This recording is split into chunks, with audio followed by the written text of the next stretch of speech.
게 일자리가 많은데 사람이 없다. 여기 취업할 데가 없어요. 지금 50명 여기 서 있는데 몇 명 필요하냐? 우리는 14명.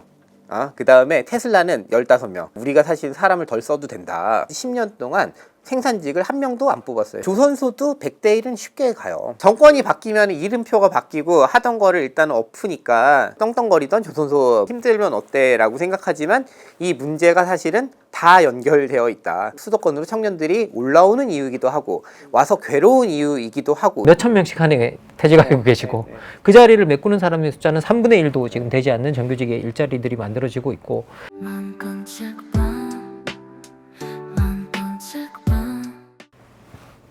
네, 안녕하세요 여러분. 만권 책방의 책방지기 김만권입니다.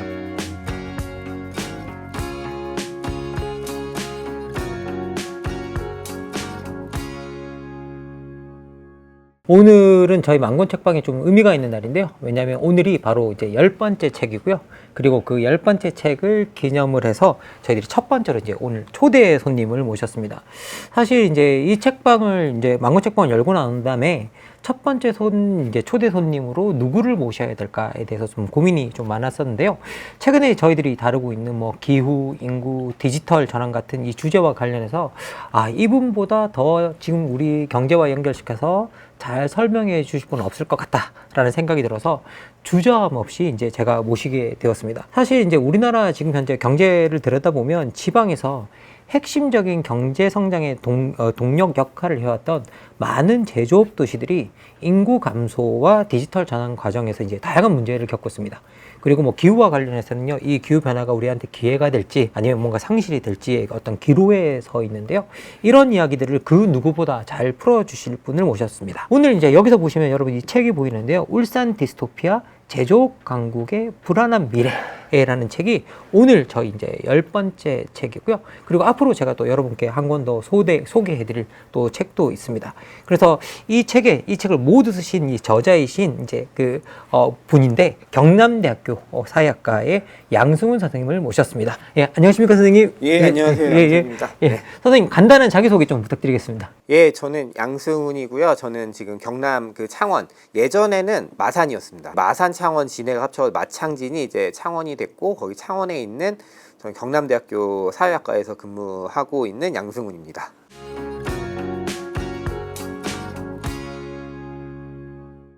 저희 사실 양승훈 교수님은요, 저희들 이제 학교에서 아주 귀하신 분입니다. 왜냐하면 저희 학자들이 실전 경험이 없는 사람들이 너무 많은데, 이제 뭐 실전 경험이 진짜로 계신 거죠. 실제로 저희들이 제가 여러분께 좀 소개해 드릴 또 책이 한 권 있는데요. 여기 중공업 가족의 유토피아라는 책이 있습니다. 이 책 같은 경우에는 이게 2019년이었나요? 19년. 예. 이게 2019년에 나왔던 책인데요. 이게 중공업 가족의 유토피아.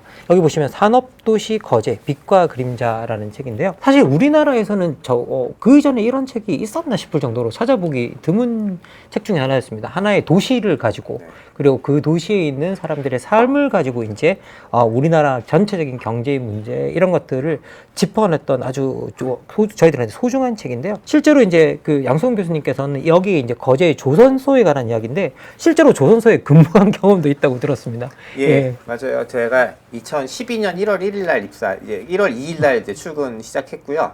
그리고 이제 2016년 12월 31일 말일까지 근무했으니까 만 5년. 만 5년 일을 하셨군요. 네. 그러니까 사실 그 당시만, 그 당시는 지금도 마찬가지겠지만, 이제, 거제에 있는 조선소 정도면 대기업이잖아요. 그러니까 대기업 생활을 이렇게 하셨던 거네요? 이거 잘 모르고 갔어요.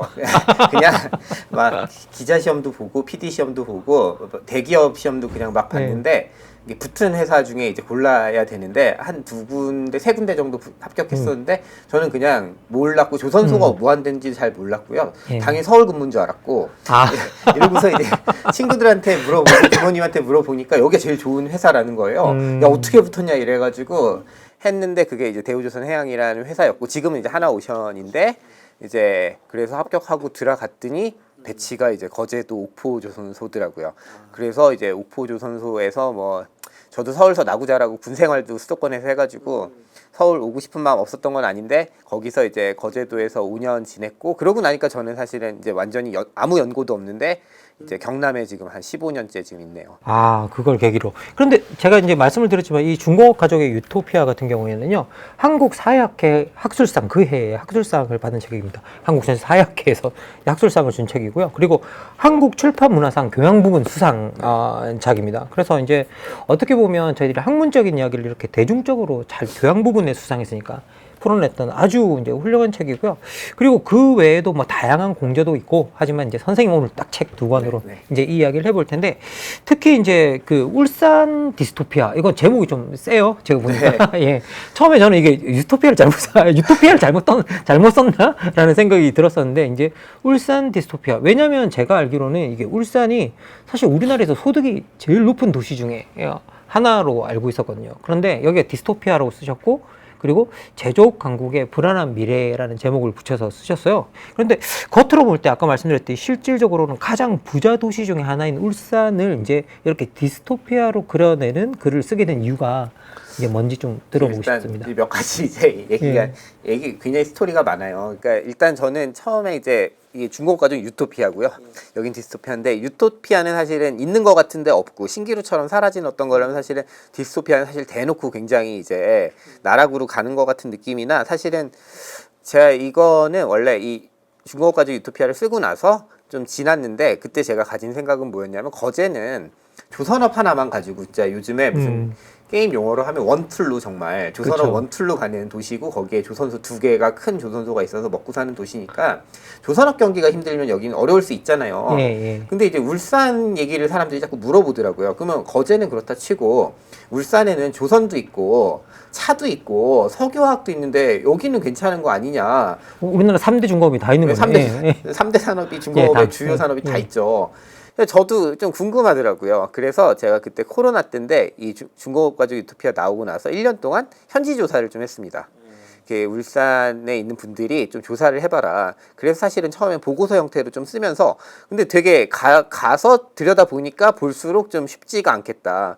그러니까 물론 울산이 형편은 가장 낫습니다. 우리나라의 제조업 도시 남쪽에 우리 남동임해공업 지역이라고 하잖아요. 그렇죠. 예. 포항부터 시작해서 포항, 울산 이제 밑으로 내려오면 뭐 창원, 거제, 여수까지 가는 벨트, 광양까지 포함해서 그 벨트 중에서는 사실 형편이 가장 낫긴 한데 아 여기도 정말 만성적인 문제가 있네. 근데 여기가 진짜 이 문제가 안 풀리면 어떻게 하지? 여러 가지 문제가 있는데 문제가 안 풀리면 어떡하지? 그 걱정으로 이제 글을 계속 고치다 보니까 이거는 디스토피아 전망으로 써야 경각심을 가질 수 있기도 하거니와 또한 이제 실제로는 내부적으로는 또 아니 우리가 아까 말씀하신 것처럼 GRDP 1등 도시를 지금 한 20년째 하고 있거든요.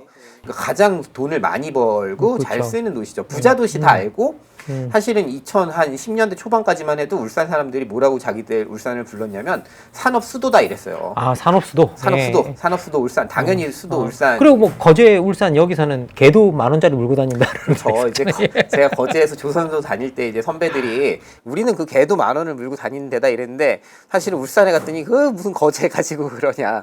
우리는 항상 그랬지. 뭐 이런 거였는데 이제 굉장히 뭐랄까요?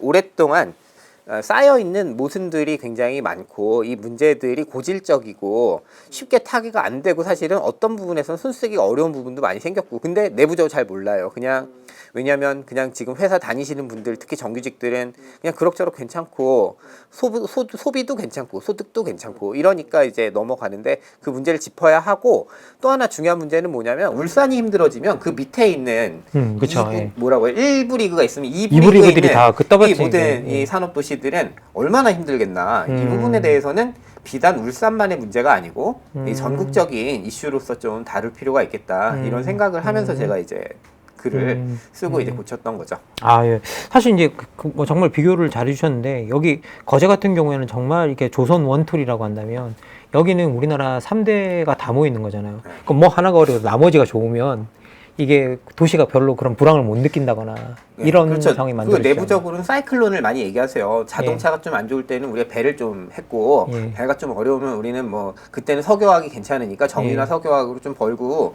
또 앞으로도 그렇게 될 거다 이렇게 말씀들 많이 하시는데 그 문제만 있다면 사실 문제는 아닐 것 같은데 좀 그 외의 문제들도 사실은 많은 것 그 같아요. 외에 많은 문제들이 있다. 네. 근데 이제 실제로 이제 저희 울산 같은 경우에는 산업도시라고 불렀던 이유가 뭐냐면 이 울산이 단순한 뭘 생산하는 곳이 아니라 제조업으로 이게 약간 기술혁신 도시였잖아요. 맞아요. 예. 근데 이제 이 책에서 양승훈 교수님 같은 경우에는 울산이 아주 뭐 단순한 생산 기지로 지금 전락하고 있다. 그리고 특히 우리나라에서 중요한 숙련 노동자들이 사실상 다 사라지고 있다라고 이야기를 하시는데 어떻게 이런 일이 울산에서 일어나게 됐나요? 그 제가 이제 가가지고 처음에 이제 들었던 얘기들 중에 굉장히 많은 게 일자리가 많은데 사람이 없다는 얘기를 현장 가서 굉장히 많이 들은 적이 있고요. 또 그 다음에 이제 대학생들 인터뷰를 많이 하면 여기 취업할 데가 없어요. 라고 말하는데 둘 다 너무 이제 이해가 잘 안 되는 거죠. 모순적인 얘기죠. 사람이 없다고 하고 어디는 일자리가 없다고 할 때 그럼 이게 무슨 일인가. 근데 아까 이제 기술 혁신도 선도하는 도시다. 실제로 울산이 그랬죠. 예를 들면 지금 현대자동차가 세계 2위 자동차 메이커인데 그럴 수 있었던 거는 내연기관을 우리가 식민지를 겪은 나라 중에 최초이자 유일하게 사실은 내연기관 차를 만든 식민주의 역사를 있는 국가 중에 내연기관을 사실상 개발한 첫 번째 국가다. 네. 예. 중국도 사실은 지금 내연기관 차가 잘 안 되니까 그냥 바로 전기차로 간 거거든요.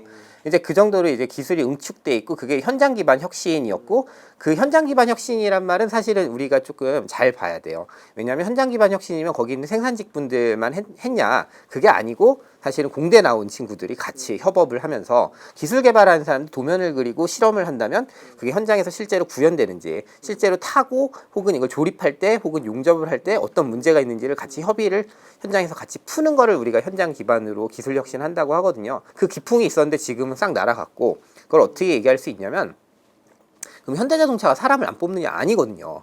지난번에 이제 정의선 회장이 3년 동안 8만 명을 뽑겠다고 했어요. 근데 거기서 한 7만 명 가량이 뭐냐면 대졸자예요. 그러면 대졸자 많이 뽑으면 좋은 일이죠. 근데 어디에 뽑냐면 남양에 많이 뽑고요. 예. 남양은 어디냐면 경기도 화성에 있습니다. 경기도 화성. 예. 예, 남양 연구소가 있는데 요즘 현대차의 고민이 뭐냐면 남양에 뽑으니까 좋은 친구들이 안 온다. 너무 멀어서. 너무 멀어서. 그리고 이 친구들이 동탄 살기 싫다고 자꾸 얘기를 해가지고 예. 강남에 지금 한전부지 샀잖아요. 거기 아직 입주 안 끝났거든요. 아직 착공하고 이제 하고 있는데 근처에 있는 건물들을 엄청 많이 매입했습니다. 여기에다가 이제 연구소 특히 AI 다루거나 혹은 이제 산업공학 하는 친구들은 이쪽에다 배치를 하자. 그래야지 좋은 친구 뽑는다. 그러니까 좋은 기술을 가진 친구들이 지금 울산이나 이런 지역에 안 있으려고 그러고 자꾸 수도권이나 근데 수도권도 정말 좀 약간 서울에서 먼 데가 아니라 서울 중심부에 있고 싶어 한다는 거죠. 제가 10년 전에 조선소에 있을 때 무슨 이야기들을 했냐면 천안분계선 이 얘기를 했어요. 예. 천안 이남은 어렵다. 좋은 친구 못 뽑는다. 근데 요즘에 이제 판교분계선이야. 판교. 사무직은 판교 2북이어야 되고 예. 화성 배치하려면 좋은 친구 못 볼 수도 있다. 이런 얘기 하거든요. 근데 역설적인 것도 있어요. 뭐가 있냐면 아까 울산에 있는 친구들이 취업이 안 된다고 했잖아요. 일자리가 없어서. 요즘에 울산대나 부산대 학교나 부산에 있는 거기 기계공학과 이런 데가 예전에는 아주 괜찮았죠. 뭐 가까우니까 다 졸업하면 그쪽으로 많이 갈 수 있었잖아요. 그러니까 1년에 막 500명 넘게 뽑는단 말이에요. 그 학과들이. 그러니까 예전에 이 친구들 졸업하면은 울산, 포항, 거제, 창원 그냥 뭐 대기업 일자리가 너무 많았는데 전부 경기 남부를 쓰고 있다는 거예요. 일자리가 없어가지고 경기 남부에 있는 대기업 회사. 왜냐면은 그 부울경에선 그래도 괜찮은 학교니까 이 친구들이 가고 싶은데 갈 데가 없어서. 그러니까 아주 이상해진 거죠. 그러니까 이 부울경에서 괜찮은 학생들이 그쪽 지역을 가는 게 아니라 이제 서울이나 이제 수도권으로 옮겨가 버리는 현상이 나타나서 안 뽑으니까. 예. 그렇게 해서 이제 대졸자 일자리가 이동한 게 하나가 있는 거고요. 그다음에 생산직 같은 경우 두 가지 문제가 있습니다. 하나는 자동차 같은 경우는 사실은 사람을 많이 쓸 필요가 없어지고 있어요. 그러니까 조립을 요즘에 뭐 휴머노이드 로봇을 뭐 테슬라가 만들었네. 뭐 사실은 현대자동차도 어마어마한 휴머노이드 로봇 만드는 회사가 있잖아요. 보스턴 다이나믹스. 이런 데로 하니까 어느 정도 효율이냐면 한 여기에 만약에 50명이 있잖아요.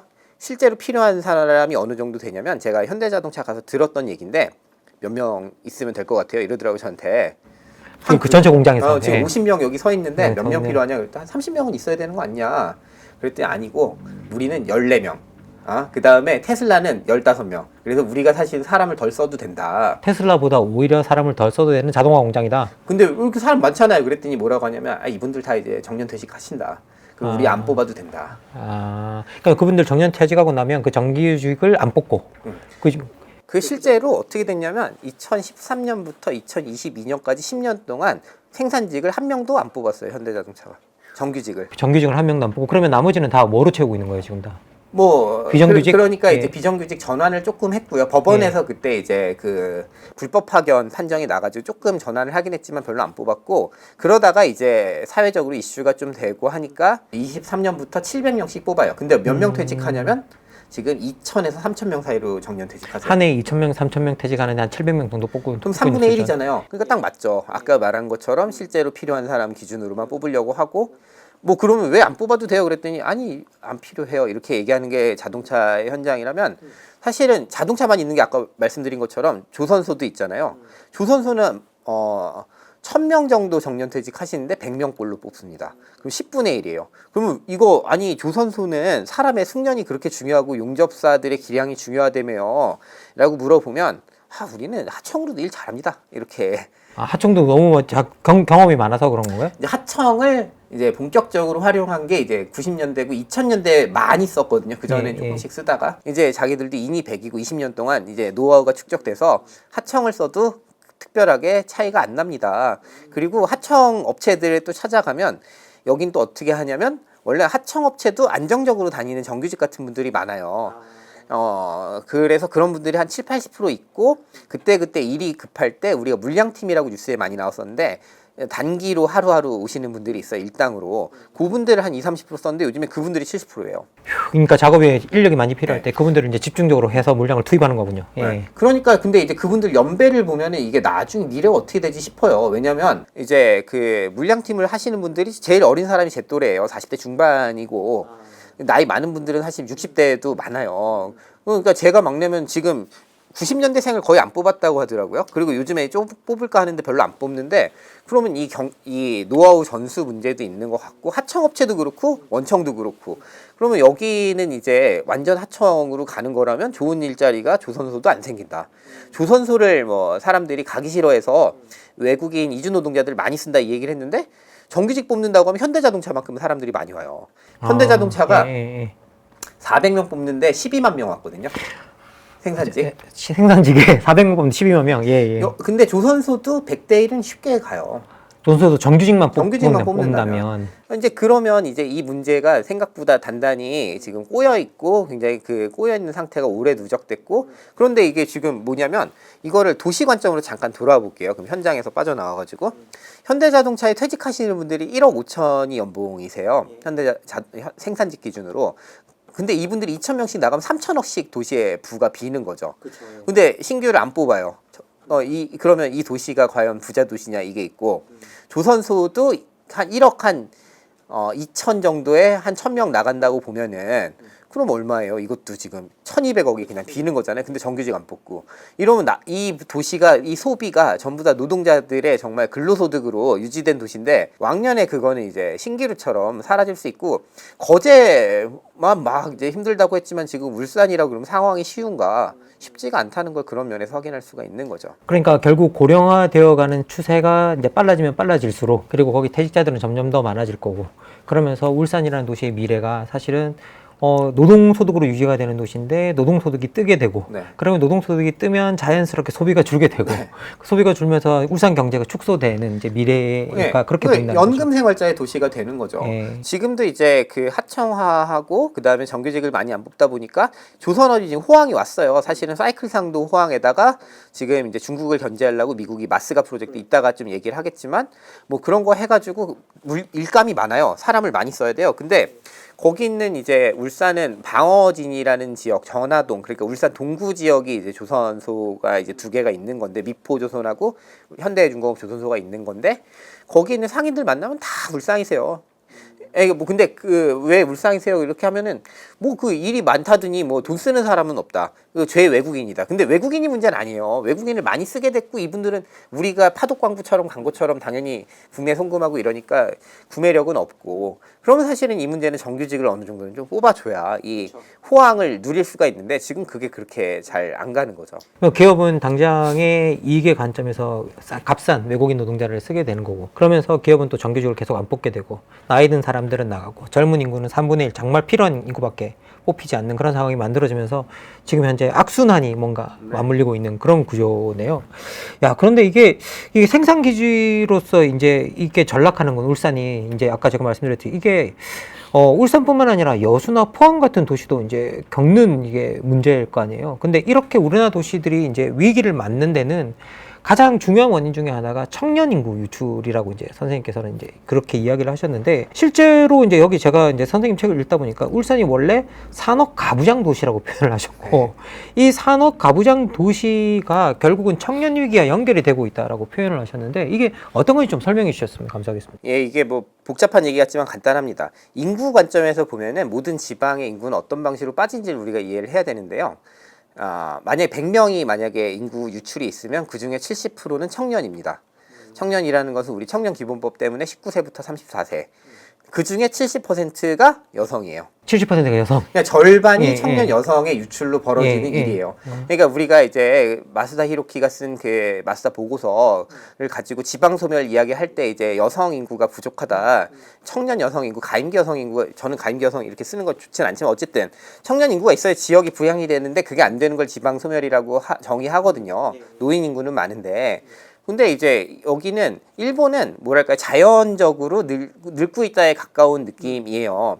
근데 우리는 그거보다는 굉장히 격렬하게 지금 여성들이 떠나고 있는 것이 인구 유출을 드라이브한다. 그러니까 울산이나 거제나 이런 도시에서 여성들이 격렬하게 떠나고 있다. 예, 예. 근데 그러면 왜 떠나느냐를 물어볼 거 아니에요? 지금 어마어마하게 인터뷰도 했어요. 사실 지자체들도 인터뷰를 하죠. 지역에 있는 여성가족재단 무슨 연구원들 다 인터뷰하고 설문조사를 던지면 1순위는 80%가 다 일자리입니다. 그러니까 여성들이 지역을 떠나는 건 유. 근데 그게 이제 제가 말씀드린 산업과 부장제와 연결되는 개념인 거죠. 그러니까 이 울산이나 이제 뭐 여수, 포항, 거제, 뭐 창원 다 마찬가지인데 이 지역들의 일자리를 딱 정의하자면 95%가 남성이 일하는 일자리입니다. 그 지역에 울산 지역에 이제 일자리를 들어보면 남녀 비율이 남성 일자리가 95%.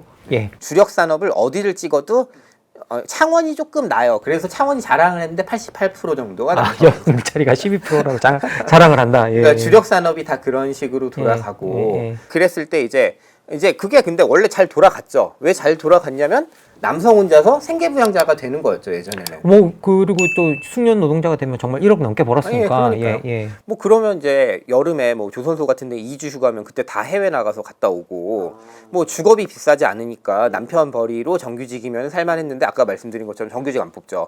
그 다음에 대졸자들은 다 서울로 수도권으로 보냈죠. 이 상황에서 이제 그 모델이 작동을 안 하고 또 하나 이런 게 있는 거예요. 우리나라가 2006년 지나가면 대학에 여성이 더 많습니다. 대학이 여성이 더 많다. 네. 예. 그 전까지는 이제 그 대학을 여학생을 안 보내는 경우가 기억하실 수 있겠지만 좀 있었습니다. 그렇죠. 약간의 옛날엔 차별이 있어서 남자애들 많이 보냈죠. 예. 근데 요즘엔 뭐 다 같이 보내거니와 또 하나 2010년대 와서 달라진 건 인구 동태를 보면은 여학생들을 가능하면 공부를 잘해도 그 지역에 있는 거점 국립대를 보냈어요. 아니면 교대 사대. 교대 사대. 그래서 이 지역에서 그냥 결혼시키려고 했는데 요즘에 그게 없죠. 요즘은 다 그냥 수도권으로 보내는 경우도 많고. 갈 수 있는데 안 보내는 경우는 없는 거예요. 갈 수 없으니까 지역에 있는 학교를 보내는 경우는 있지만 특히나 이제 초중고 학교를 다닐 때 선생님들이 야 니네 여기 있으면 큰일 난다. 울산에서도 마찬가지, 부산에서도 마찬가지. 초중고 선생님들이 이미 그렇게 이야기한다는 거죠. 네, 니네 공부되면 무조건 서울에 있는 학교 중위권이라도 가면 여기보다 낫다 이렇게 가르친단 말이에요. 이제 그런 상황이 있는데 어쨌든 대학을 많이 갖고 이 청년들이 만약에 지역에 남더라도 그러면 어떤 일자리가 필요하냐면 대졸자 일자리가 많이 필요합니다. 왜냐하면 우리는 또 하나의 변수를 이야기하자면 우리는 지금 80% 이상이 대학을 간단 말이에요. 그럼 이제 고등교육을 받은 사람들의 일자리 문제가 있는 건데 제조업 도시니까 제조업 도시인데 생산기지니까 생산직 일자리는 해당이 안 되고 대졸자 일자리는 수도권에 있어서 남성들은 이렇게 나가고 이 제조업 여성들은 가기가 힘드니까 제조업 아닌 일자리를 찾으려고 하면 지역의 이제 여성 일자리를 생각을 해봐야 되잖아요. 아, 뭐 사회복지사 뭐 예, 그러니까 이제 제가 예. 핑크 칼라잡이라고 아, 실제로 예. 쓰는 용어인데 예. 그러니까 돌봄 일자리가 많아요. 그러니까 뭐 간호조무사, 요양보호사, 뭐 사회복지사, 외국인 대상으로 뭐 한국어 가르치시기도 하고 뭐 이런 일들을 이제 주로 하는데 이 일자리들의 특징은 뭐냐면 최저임금에 연동이 된다. 아, 사실상 거의 다 최저임금이시죠. 예, 예. 그리고 내가 경력을 쌓을 수가 없다. 일을 오래 해도 호봉이 특별히 올라가는 경우가 없고 이직을 해서 외부 노동 시장으로 내가 뭘 하려고 해도 전문가 대접을 받기가 쉽지가 않고 또 인터뷰를 해보면 이런 얘기도 해요. 아니 저는 여기에 4년제 대학을 나왔고 그래도 괜찮은 과를 나왔는데 이거 엄마가 하던 일인데 뭐 이렇게 이모가 하던 일인데 나는 우리 엄마는 저 상고 나와가지고 그냥 시집 왔다가 우리 키우고서 한 일이에요. 우리는 그런 일을 해야 돼요라고 할 때 지역사회가 전혀 반응을 못하고 제조업 중심 도시는 더더욱 그런 문제를 고소득을 올릴 수 있는 여성 일자리를 못 만들기 때문에 이 노동시장 자체가 여성들에게 그러니까 그 정규직 남성에게 시집 가거나 아니면 떠나라고 지금 푸시하는 상황인 거죠. 아, 그 지역에서 좋은 정규직을 가지고 있는 남성들과 결혼을 하거나 아니면 그냥 떠나라. 아, 근데 요즘에 어떤 여성이 그냥 시집 가고 싶어 합니까? 사실은 뭐 수도권에서 이슈는 경력 단절이잖아요. 그러니까 같이 일해가지고 맞벌이로 결혼을 하였는데 아이 낳고 나니까 내가 뭐 육아휴직도 편하지가 않고 애 등원하원 생각하면 그냥 쉬어야겠다. 그래서 내가 쉬게 됐는데 다시 복귀가 어렵네. 이게 경력 단절이잖아요. 그쵸. 예. 근데 저는 사실은 지방에서 특히 동남권에서의 여성 일자리의 특징은 그 경력 단절이 아니라고 생각해요. 이거는 경력 봉쇄다. 애초에 이 지역의 노동시장에 없다. 애초에 이제 좋은 일자리가 없고 그러면서 여성들이 좋은 일자리로 갈 수 있는 것 자체가 봉쇄되어 있는 상태. 그래서 산업 가부장자라고 근데 표현하죠. 제가 왜 그럼 산업을 예. 붙였냐? 이건 노동시장이 그렇게 만든 것이다. 노동시장. 지역 사람들이 보수적이라고 말할 수는 없는 게, 예. 뭐 예를 들면 요즘에 일본이 지방 소멸이 뭐 구마모토 이런 데 가면은 좀 해소가 됐대요. 청년 여성들이 많대요. 왜 그래요? 그랬더니 딸들이 못 떠난다. 부모가 안 보내니까. 대학도 저 도쿄권으로 안 보내고 그러니까 그냥 있다는 거예요. 근데 우리는 그런 경우는 없거든요. 그리고 부울경에 있는 분들은 대부분 경상도 사람이라고 말하기가 그래요. 대부분 이주해서 온 분들이에요. 그렇죠. 이제 뭐 전후에 진짜 온 도시에서 거기 산업단지 만들어지면서 온 나라에서 다 몰려든 분들이 많이 거기 그러니까 거셨잖아요. 저희 아버지하고 우리 아버지 사촌들, 저한테 오촌 아저씨들이 다 전남 기계공고를 나왔어요. 광주에 있는. 그래가지고 그때 이제 군대 갔다 와가지고 뭐 하지 하다가 다 울산 간 거거든요. 그랬다 우리 아버지 이제 울산 싫으니까 서울 온 사람이고 용접 좀 힘들기도 했고 그때 그냥 남아서 계셨던 분들 다 지금 울산 사는 거예요 그냥. 아니 뭐 저도 부산 사람이지만 저희도 부산 인구들 중에 거의들이 뭐 30% 가량이 제가 클 때 그 전라도에서 오신 분들이라고 했을 정도로 정말 외지에서 오신 분들이 많아요 거기에. 원적지 기준으로 하면 호남이 30%예요. 울산이나 창원은 찍으면 그렇게 나와요. 아 진짜로 제가 말씀드린 대로 그게 정말 30%가 이제 그렇게 나오는 거죠. 순 영남 사람이 해봐야 40% 안짝이고 그러니까 이제 뭐 옛날에 뭐 정치적인 투표를 할 때도 선호가 그런 것도 영향이 있었을 거다. 뭐 그것도 어느 정도 맞긴 할 거예요. 근데 그렇게 이제 전국구로 형성된 도시고 이분들이 뭐 특별히 우리가 보수적이라고 생각하는 막 우리 안동이나 막 이런 데 생각하면 그런 이미지하고 좀 다른 것이고 이거는 그냥 그 왜 뭘로 또 얘기할 수 있냐면 공과대학을 여학생들 잘 보내요. 이 부울경에서는. 부울경에서는.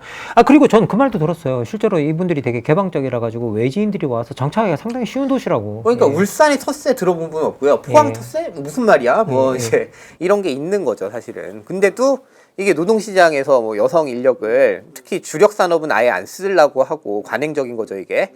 그 다음에 이제 생산직도 또 그렇게 돼 있으니까 그럼 다른 일 찾아야 되는데 마땅한 일이 없다. 그래서 교사나 아니면은 뭐 변호사나 뭐 의사나 뭐 이런 거 아닌 이상은 사실은 쉽지가 않죠. 우리 젊은 PD님이 여기 앞에 앉은 PD님이 지방에서 올라오셨는데 네. 너무 공감하는 얼굴을 계속 하고 고개를 끄덕끄덕 그런 상황들이 인구 유출을 이제 하는 것이고 한 인구 흐름을 보면은 2015년 이후에 이제 한 10년 정도 지금 어마어마하게 빠르게 더 전개가 된 것 같습니다. 그게 인구의 동태를 보자면 여성 청년들이 먼저 나가고요. 남성들은 그래도 일자리가 있으면 남으려고 하는데 마땅하지 않아서 또 나가게 되는 이런 릴레이 구조가 지금 좀 그게 2015년이 뭐 이렇게 기점이 된 이유는 뭔가요? 그때가 되게 여러 가지가 있더라고요. 현대차가 중국에서 안 팔렸다도 있고 근데 그거보다는 제가 볼 때 노동시장의 쇼크는 그 조선업 구조조정이 그때 이제 한참 되기 시작하는 것 같고 그리고 아까 말씀드린 현대자동차 안 뽑게 된 것도 그 즈음인 것 같고 뭐 연례로 일단은 그쪽에서부터 영향을 받아서 된 것 같아요. 다양한 요인들이 겹치면서 2015년에 이제 특히 여성들이나 청년들이 이제 인구가 외부로 유출되는. 그러니까 그래도 그 전에는 예를 들면 내가 일을 하고 싶어도 여기 있는 정규직 남성이 워낙 벌이가 괜찮으니까, 그리고 정년이 보장돼 있다고 생각했단 말이에요. 조선이든 자동차든. 그래서 그냥 시집 가기도 했는데 이제는 그걸 전혀 믿을 수도 없는 거죠. 예전에도 그게 싫었던 프론티어들은 수도권으로 갔을지 모르겠지만 이젠 그 이후로는 이제 그것도 조건이 안 된다 이렇게 보는 거예요. 아, 예.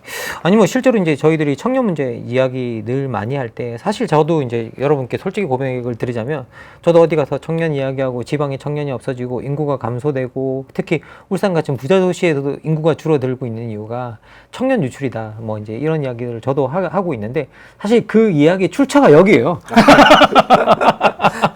그 이야기의 출처가 여기입니다. 그래서 이제 뭐 저도 이제 그 책을 이제 그 선생님께서 설명해 놓으신 그 구조를 보니까 아 그럴 수밖에 지금 없는 상황이구나라는 것들을 좀 인식하게 되는 거고요. 수도권에서 지금 이슈는 주거잖아요. 예, 일단은 뭐 내가 희망하는 뭐 신축 뭐 무슨 수도권 1군지에 뭐 집을 산다 이런 거 아니고도 그냥 내가 누일 곳이 없다. 이런 문제라면 사실은 주거비 걱정을 저는 비수도권에서 하는 경우를 들어본 적이 없어요. 그죠, 훨씬 낫잖아요. 뭐 주거 비용 같은 경우는. 그러니까 예를 들면 2억부터 5억 원 사이로 매매를 할 수 있는 집들이 굉장히 많고 그중에 신축도 있는데 그러니까 그런 걱정은 안 해요. 사실 인터뷰를 해보면. 근데 내가 안정적이거나 아니면 벌이가 좋거나 이 두 가지를 충족하는 일자리가 부족하기 때문에 떠나는 것이죠. 결국은 지금 현재 우리가 제대로 된 정규직 일자리를 젊은 세대에게 만들어주지 못하고 있는 게 네. 아주 좀 핵심적인 부분인데 그런데 여기서 그러면 저는 좀 묻고 싶었던 게 뭐냐면 이 울산같이 노동운동이 강한 곳에서도 정규직은 이제 줄어들고 비정규직이 늘어나는 상황이 만들어졌잖아요. 그럼 이건 울산 같은 도시에서 어떻게 이런 일이 일어났다고 설명을 해야 되나요? 이제 뭐 그게 그런 것 같아요. 이거를 뭐 거시적으로도 설명할 수 있고요. 뭐 작게도 설명할 수 있는데 이제 이를테면 거시적으로 설명하는 건 이런 게 있어요. 그러니까 임금을 높인다. 임금을 균등하게 나눠준다. 그 다음에 사람을 뽑는다. 이 셋 중에 둘밖에 달성을 못한다고 보통 이게 합의가 돼 있습니다. 나라별로 모델이 있는데. 그래서 스웨덴 같은 경우는 임금을 균등하게 하되 임금을 좀 억제합니다. 예, 그렇게 하면은 신규 고용을 할 수가 있잖아요. 그쵸, 예. 독일 같은 데는 이제 임금을 균등하게는 안 해요. 직무급이 발달해 있기 때문에 내가 기술이 좋으면은 조금 더 받습니다.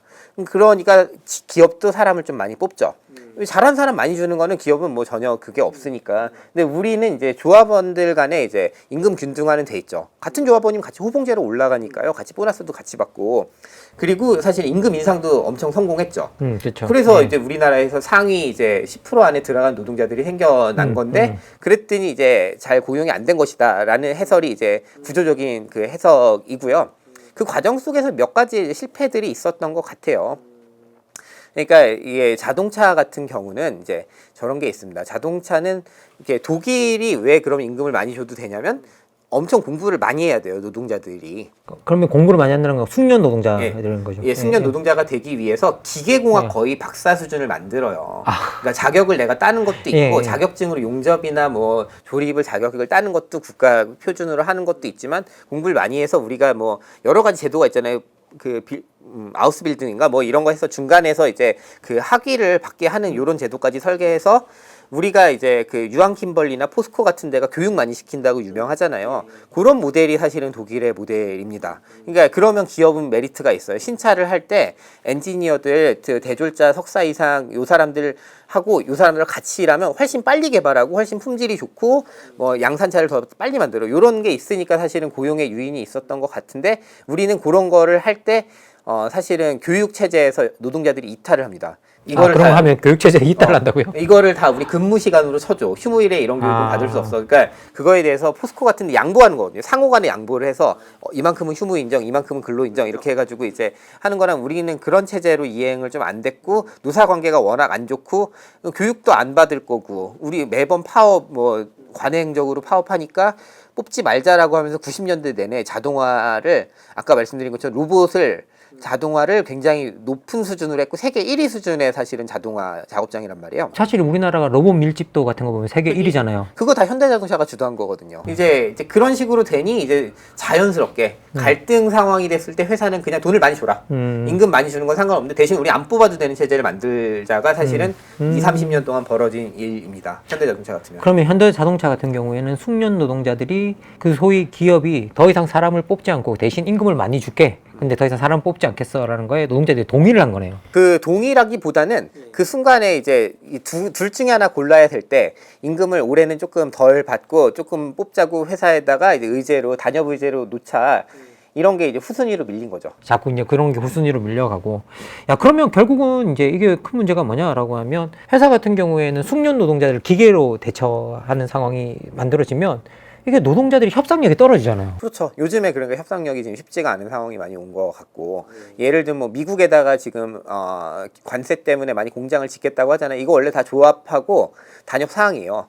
근데 뭐 거의 손 못 쓰고 그냥 짓잖아요. 조지아 뭐 문제는 있었지만 어쨌든 그런 식의 정책 방향을 갖고 있는 거잖아요. 그런 거를 이제 손을 못 쓰는 상황이 된 거죠. 아, 예. 지금 문제 결국은 이제 울산이 그런 측면에서 어떻게 보면 노동운동이나 이런 것들의 아주 중요한 기지였고 사실 민주화 이후에 자기 스스로 투쟁을 해서 자기 권리를 따낸 정말 거의 어마어마한 거죠. 그렇죠. 그렇게 해서 유일무이한 사실은 집단이잖아요. 중산층 노동자 모델을 만든 거거든요. 예, 그러니까 예. 우리 뭐 독일 가가 스투트가르트나 이런 데 가면 보기 좋거든요. 노동자들께 싹 나와서 그 앞에 있는 대학가에서 맥주 한 잔 마시고 이제 그냥 가서 퇴근하고 또 공부하고 뭐 이렇게 하는 게 되게 좋아 보이는데 우리도 사실 그 모델을 울산이 만든 거고 이게 전국적인 모델인 거죠. 사실은 꼭 시험 공부 잘 봐가지고 우리처럼 이제 책만 본 사람들 말고 그냥 내가 땀 흘려서 성실하게 일하면 괜찮다. 이게 만들었는데 이게 지금 와야 되는 상황이 된 거죠. 그럼 더 이상 이제 울산이 옛날에 울산에서 유행하던 말이 공부 못하면 그냥 공장 가지 뭐. 그러니까. 예, 근데 그런 말이 이제 완전히 사라지는. 예. 그런. 이제 그런 상황이 오는 거고 조선소는 이제 좀 이런 게 있습니다. 우리가 이거는 좀 어쩔 수 없는 부분이 있는데 조선소 노동자들은 사실 용접공들은 40살이 넘어가면 제가 만약에 공고 졸업해가지고 군대 제대하고 뭐 23, 4살에 입사를 했어요. 정규직으로. 한 40살 좀 넘어가면 우리 병원 가잖아요. 장애 판정이 나와요. 어딘가는 나와요. 근골격계가. 그러면 이제 사실은 할 수는 있죠. 용접할 수 있고 다 할 수 있는데 좀 하기 싫어집니다. 그러면 이제 산재 판정을 받고 자기가 직접 생산 말고 간접직으로 많이 가려고들 해요. 간접직이라고 하는 건 뭐 공무 이런 데 가면은 공구 나눠주고 아니 지게차 끌거나 크레인 몰거나 이런 쪽으로 가려고 하잖아요. 그러다 그 부분을 하청 노동자로 채우는 거에 노조가 동의를 해줘요. 계속. 그리고 그 영역이 점점 넓어져요. 근데 왜냐면 근데 그거를 그러면 이제 하청을 많이 뽑는 건 조합은 중앙에서는 반대예요. 맞잖아요. 정규직 그쵸, 조합원이 예, 정규직 늘어나야 되니까. 그러니까, 예. 근데 자기들 구역 안에서는 우리 힘들다 이제 나 못 해먹겠다. 나 한 20년 동안 내가 했는데 내가 또 이거 해야 되냐 이러면 개개인들의 그 대응에 대해서는 어떻게 하지 못하니까 야금야금 늘어나다가 이제 대체로 이제 대부분의 작업 우리가 3D라고 하는 작업 힘들고 어렵고 더러운 작업들을 넘기다 보니까 주요 공정을 하청 노동자들이 많이 하게 된 거죠.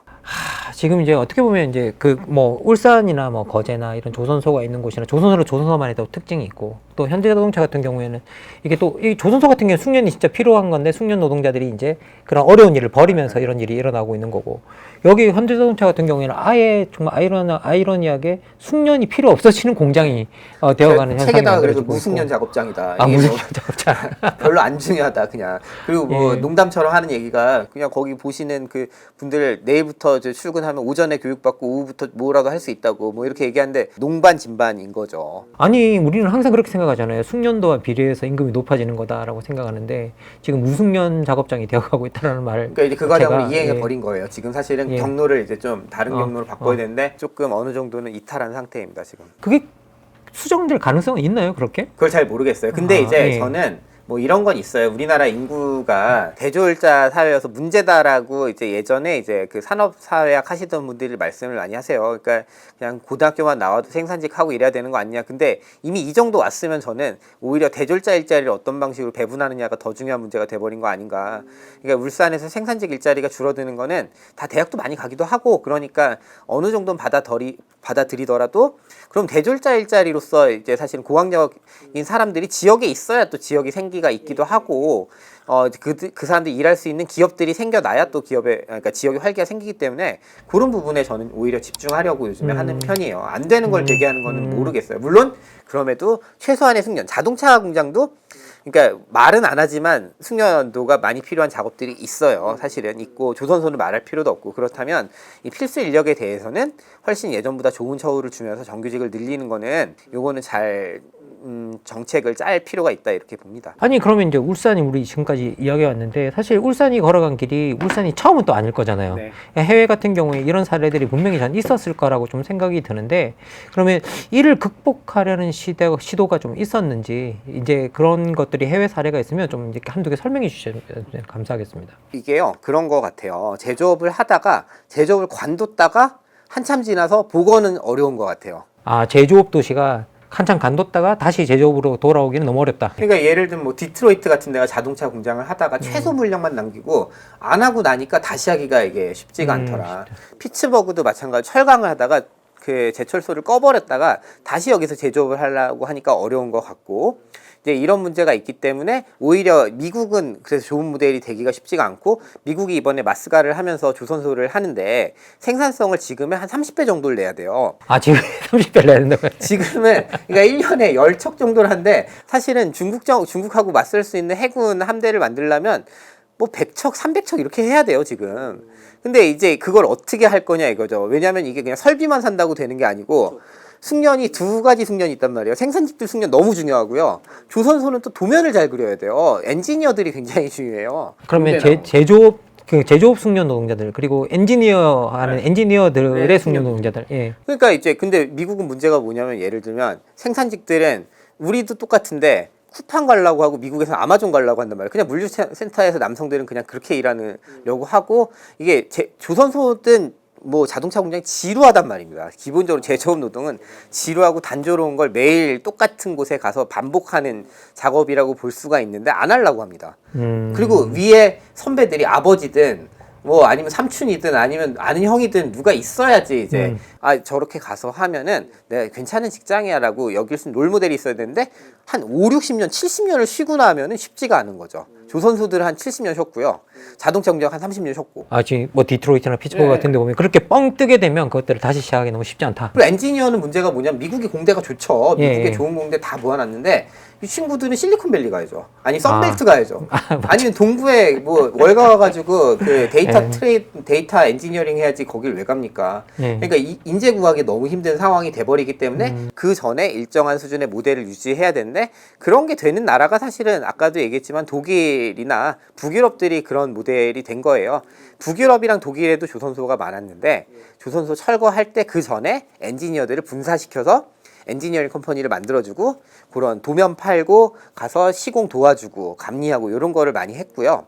그 다음에 생산직들은 천천히 이행을 시킨 거죠. 이제 여기서 할 수 있는 일을 하고 그 다음에 조그만 제품들이라도 소부장 제품을 거기서 분사시켜서 만들어서 그런 거는 팔 수가 있으니까 고부가 가치로 그런 식으로 적응시킨 모델 정도가 있고 우리는 아직은 그냥 많이 하면 될 것 같고 이러다가 어느 날 그냥 꺼버리면 되지 않을까 공장 스위치를 지금 이 정도밖에 보관이 없는 상태여서 사실은 지금 좀 많이 머리를 써야죠. 예를 들면 소부장 기업들 창원에 굉장히 많은데 창원이 원래 중견기업이 많은 회사 지역이거든요.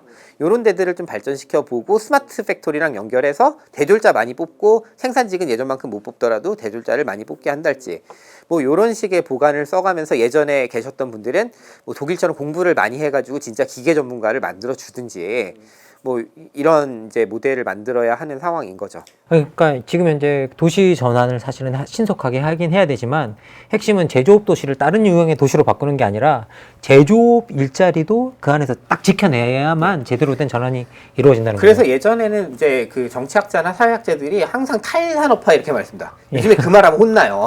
탈산업화라고 하지 않고 이행, 전환, 그러니까 트랜지션 아니면은 이제 고도화라고 말하는 이유도 사실은 거기에 있습니다. 이걸 그냥 다 털어버리고 서비스업 중심 도시로 되는 거는 수도만 되더라. 거의 수도 수준의 도시들만 되더라. 뭐 뉴욕이나 뭐 서울이나 이런 데만 되는 거지 사실 잘 안 되고 여기를 어떤 방식으로 이행시킬 것이냐. 생산직 일자리를 완만하게 이제 이렇게 소프트 랜딩하고 그 다음에 대졸자 일자리가 여기 생겨나게끔 소부장 기업이 많으면 R&D 많이 해야 되거든요. 그러니까 글로벌 탑티어 소부장을 하려면 그런 거 해야 되고 그걸 하기 위해서 거기에 이게 펀딩할 수 있는 벤처 캐피털도 들어와야 되고 약간 투자은행도 생겨서 여기 생태계를 이렇게 조성하는 방식으로 가는 게 선진국에서의 제조업 이행 모델이다. 요즘에 그 정도 합의는 있는 것 같습니다. 그러니까 뭐 생산 클러스터와 엔지니어링 클러스터가 같이 이제 같이 맞물려서. 거기에 이제 금융도 어느 정도 지원할 수 있게 지금 뭐 민주당 정권에서 하려고 하는 뭐 투자금융공사 같은 게 다 그런 거죠. 예. 아니 그리고 이제 실제로 그러면 우리가 그런 것들을 좀 시도해본 사례도 있는 것 같긴 한데 이게 그 선생님께서 이제 여기 안에서 동남권 메가시티 프로젝트에 대해서 이제 설명을 해주셨는데 이게 사실은 약간 실패한 프로젝트로 드러났잖아요. 아직 실패는 아니고 이제 아닌가요? 이게 문제가 뭐냐면 정권이 예. 바뀌면 이름표가 바뀌고 하던 거를 일단 엎으니까 예. 이게 민주당은 메가시티란 이름을 좋아하고 국힘 계열은 이제 광역 통합 뭐 이런 식으로 그럼 이름이 바뀐 거예요, 그냥? 아니 근데 또 뭐 이게 법이 좀 다르긴 하죠. 근데 어쨌든 그 왜 그걸 해야 되는지에 대해서는 양쪽 그쪽에 계신 지식인들이나 아니면은 뭐 정치인들이나? 그 정치인들 만나보면 생각은 비슷해요. 근데 이제 하던 것들을 똑같은 이름으로 잘 안 하려다 보니까 문제는 뭐냐면 그렇게 되면은 이게 꼭 정책이 멈추는 기간이 굉장히 길어지고 다시 빌드업하는 기간 동안 갈등이 너무 많습니다. 그리고 이제 다시 민주당이 왔으니까 다시 메가시티 복원으로 오고 5극 3특 이렇게 온 건데 해야죠. 문제는 실행 문제가 있는 거죠. 이게 왜 하느냐는 되게 중요한 문제인 게 예를 들면 울산이 그러면 서비스업 도시가 될 수 있냐 쉽지 않아요. 이게 70년을 적어도 그러니까 짧게 잡아도 중화공업화가 73년이니까 그때부터 50년을 제조업만 파던 데를 갑자기 마이스 산업을 한다거나 캐대언을 뭐 콘서트를 한다거나 이게 될 거라고 생각하진 않아요. 그런 건 부산이 잘할 거란 말이에요. 그렇죠. 근데 부산도 사실은 제조업 도시 하고 싶어 하는데 안 되거든요. 그렇죠. 요즘 부산은 제조업 기업이 없고 다 나갔고 뭐 부산은 뭐 노인가 바다라고 네, 불릴 정도로. 그러니까요. 근데 여성들은 좀 있단 말이에요. 그리고 거기에 있는 저임금이지만 서비스 기업들이 있으니까 거기서 일하거든요. 그러면 그 기능 분업은 요 안에서 어느 정도 구색을 다 갖춰보자. 그러니까 창원이나 뭐 거제나 울산이 제조업 생산 도시 하면서 생태계로서 그러니까 엔지니어링 생태계까지 좀 구축하고 VC 같은 거는 이제 서비스랑 뭐 그런 투자 금융 같은 거는 부산이 하고 그러면 이쪽에 또 물류가 많으니까 그런데 여성 많이 뽑거든요. 물류 기업에 여성들 뽑으면 이게 어느 정도 상호 보완이 되지 않나? 이거를 1시간 안에 전철로 우리 GTX처럼 다닐 수 있게만 해주면 안 떠나려고 하니까요. 이게 부산은 청년들 이렇게 서베이 해보면 70%가 내 일자리만 있으면 안 나간다. 그 부산은 저 가보면 청년들한테 물어보면 다 똑같이 이야기해요. 일자리 있으면 여기 안 떠나고 싶어요라고 이야기해요. 네. 예. 저도 사실 부산 살고 싶어요. 예. 저 좋아합니다. 저 남천동 좋아합니다. 근데 이게 그러니까 이제 그런 일자리 문제가 항상 중요하다고 말하고 그 일자리라는 것이 옛날에 아빠들 일자리처럼 생산직 일자리가 아니고 고도화된 수준으로 만들려면 어느 정도 유효한 사이즈는 만들어보고 연결성을 강화해보자. 요 생각은 살아있는 거라고 봐요. 그런데 이게 도시와 도시 간에 그럼 울산이나 부울경 이런 도시들을 연결시키려고 한다면 제가 봤을 때 핵심은 교통 연결망이잖아요. 근데 사실 이게 근데 저도 이제 부산이 고향이라서 가보면 부산에서 다른 도시로 옮겨가는 게 옆에 있는 같은 도내에 있는 도시로 옮겨가는 게 서울 가는 것보다 더 오래 걸려요. 맞아요.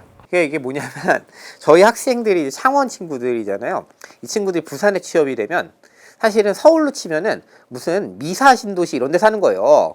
그 정도 거리밖에 안 되거든요. 시청에서 그 거리밖에 안 돼요. 창원에서 이렇게 부산을 가면 이사 가야 돼요.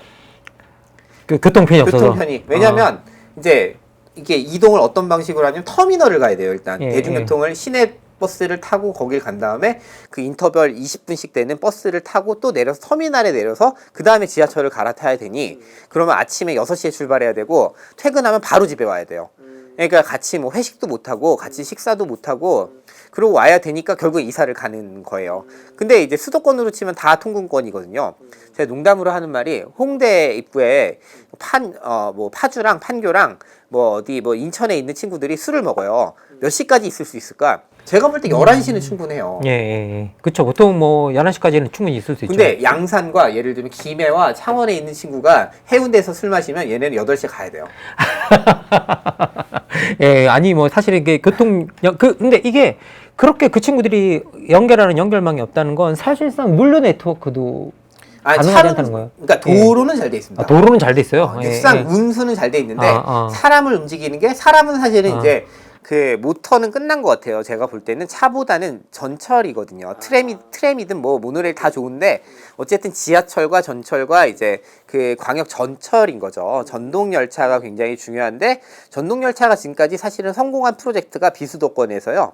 광역 간에 연결하는 거 울산, 부산밖에 없어요. 동해선. 아, 동해선. 그거 이제 그 처음에 15분 간격하다가 이제 5분으로 줄 거거든요. 예. 왜냐하면 전철은 타보면 편해요. 그쵸. 정시성이 있고. 저도 어디 갈 때 뭘 이용하냐 물어보면 버스보다 훨씬 지하철 많이 이용하고 이게 딱딱 시간 맞춰주고 약속 안 늦게 만들어주니까. 그리고 뭐 예. 지역에 뭐 도시 개발이 안 된다는데 역들은 뭐라고 부르니까 역세권 아니에요. 그럼 개발이 되는 거죠.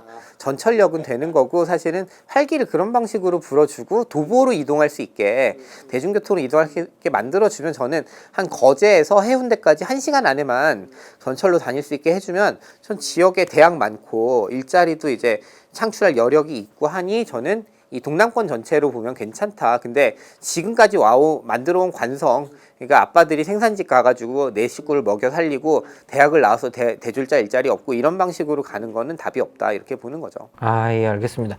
아니, 뭐, 우리가 여러 가지 이야기를 좀 더 했으면 좋겠는데, 사실 이 책, 저도 뭐, 읽어보면서 제가 느꼈던 건 뭐냐면, 오늘 저희가 했던 이야기는 이 책에 정말 50분의 1도 아니에요. 50분의 1도 아닙니다. 정말 풍부한 이야기가 들어있고, 저는 사실 이 책 같은 경우에는 이제 뭐라고 해야 될까요? 이게 우리나라 경제의 미래를 좀 걱정하시는 분들이라면 한 번쯤은 다 열어봤으면 좋겠다. 그리고 이게 그 이야기가 담겨 있고, 그리고 우리가 정말 수도권 중심의 경제인데 정말 지방에 계신 분들이라면 누구나 다 이건 한 번쯤 읽어봐야 되고, 지방 제조업 도시에서 자녀들을 키웠다거나 이런 사람들이라고 한다면 이 책은 정말 우리한테 필독서가 아닌가라는 생각이 들 정도로 우리한테 유용한 책이라는 생각이 듭니다. 그리고 계속 말씀드린 정말 이 세트인데요. 이 두 책이 정말 거제와 울산이라고 하는 이 도시를 가지고 이제 쓴 책인데, 이렇게 저는 도시 중심으로 이렇게 우리 한국의 경제를 이렇게 해놓은 거는 한국 학자들 중에, 우리 학자들 중에는 정말 좀 찾아보기 힘들지 않나 라는 생각이 듭니다. 예, 그래서 이거 뭐 너무나 귀한 책이라는 좀 생각이 많이 드는데요. 제가 뭐 여러 가지 제 능력이 안 돼가지고 이 책을 다 소화해 못해서 이제 선생님께 이제 질문을 할 때 훨씬 더 좋은 질문을 못한 거에 대해서 이런 귀한 분을 모셔놓고, 그런 부분에 대해서 이제 뭐 제가 뭐 약간 사죄의 말씀을 드리고, 근데 혹시라도 이제 지금까지 말씀하시다가 꼭 말씀하시고 싶었는데 말씀하시지 못한 게 있다면 좀 뭐 이렇게 해주셨으면 감사하겠습니다.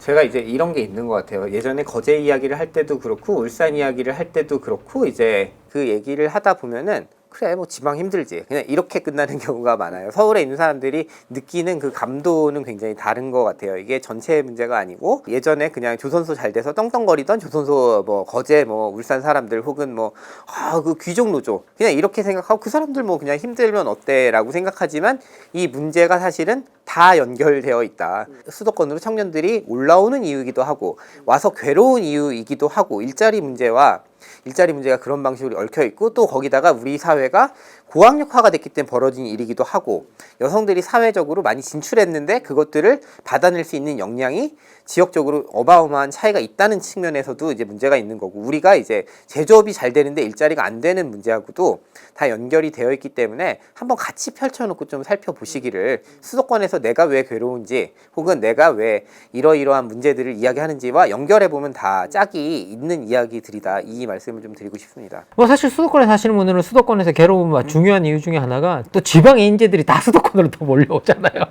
그러면 또 그 안에서 또 경쟁이 또 가속화되는 부분도 있고 그래서 지방의 경제가 좋으면 그 지방에 그 친구들이 머물 수 있으면 사실 경쟁도 줄어드는 그런 측면들이 있어서 전체적으로 이런 것들이 분리된 문제가 아니고 남의 문제가 아니고 연결된 문제라는 것들 그리고 이런 것들이 사실 그냥 단순한 청년 문제가 아니라 청년에서의 일자리 지형 그런 것들과 연결이 되어 있다라는 거고요. 그리고 또 제가 좀 하나 좀 이제 말씀드리고 싶은 건 뭐냐면 우리가 뭐 지금 기존 노조니 뭐니 이런 이야기를 하고 있지만 그분들이 상당수는 몇천 명씩 안에 퇴직하고 계시고 그 자리를 메꾸는 사람의 숫자는 3분의 1도 지금 되지 않는 정규직의 일자리들이 만들어지고 있고 이제 그렇다고 한다면 이런 상황에서 사실 우리가 지금 이런 비판하는 것들이 더 이상 유효한가라는 이제 좀 그 부분도 좀 의심이 듭니다. 사실 저는 뭐 기업들이 매번 이제 노사 관계가 안 좋고 노조들이 파업을 하고 이래서 힘들다고 말하지만 저는 이거는 제가 너무 노조를 비판만 한 것 같아서 그런 거랑 좀 다른 의미로 저는 언제부터 이들을 무서워 안 했을지는 항상 생각해요.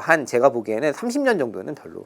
최근 30년 동안 노조를 무서워하진 않았을 것 같다. 기업이 다 대응책을 이제 뭐 자동화를 시키든 하청을 많이 쓰든 이러한 방향으로 가왔고 그런 측면에서 노동자들은 또 어떤 의미에서는 스포일됐을 수도 있는 거예요. 그냥 그냥 순탄하게 그냥 임금만 많이 가져가면 되는 방식으로 오히려 사회적 문제나 이 작업장에서의 민주주의나 이런 문제에 대해서 사실은 굉장히 둔감한 사람들로 또 기업이 양성한 부분도 있습니다. 저는 그 부분은 좀 공정하게 다뤄야 된다고 생각해요. 예, 알겠습니다. 오늘 뭐 제가 이제 양승훈 쌤하고 많은 이야기를 나누는데요. 양승훈 쌤 이야기 들어보신 분들은 이제 좀 더 이제 많이 궁금한 이야기들이 생겼을 거라고 생각합니다. 이 이야기가 궁금증을 여러분이 해소하는 것들이 아니라 항상 만권책방의 목적은 뭐냐면 여러분의 궁금증을 유발하는 겁니다. 그래서 그 궁금증을 가지고 여러분이 이 책을 열어보도록 이제 만드는 게 저희 만권책방이 가지고 있는 이제 중요한 이제 목적인데요. 우리 미래를 좀 걱정하시는 분들이라면 아까 말씀드렸듯이 이 책은 반드시 아니 조금이라도 관심 있는 분들이라면 이 책은 반드시 읽어야만 하는 이제 필독서라는 생각이 듭니다. 오늘 이제 양승훈 선생님 나와주셔가지고 너무 많은 이야기 해주셔서 너무 진짜 감사드린다는 말씀드리겠습니다. 일단은 너무 감사드립니다, 선생님. 감사합니다. 너무 수고하셨습니다. 이제 만권책방 이제 오늘 양승훈 선생님이 쓰신 울산 디스토피아 제적 강국의 불안한 미래를 가지고 이야기를 해봤습니다. 그리고 여러분께 다시 또 소개를 해드린다면 이 중공업 가족의 유토피아는 이제 거제와 관련된 이야기고요. 이 두 도시 이야기, 그러니까 두 도시 이야기네요. 예.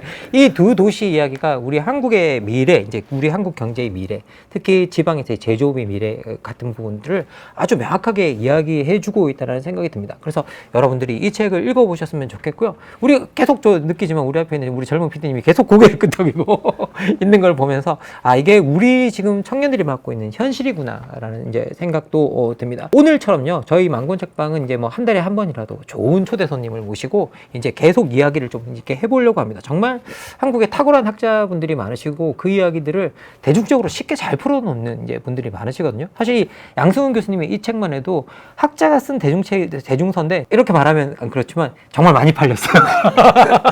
네, 많이 팔린 책입니다.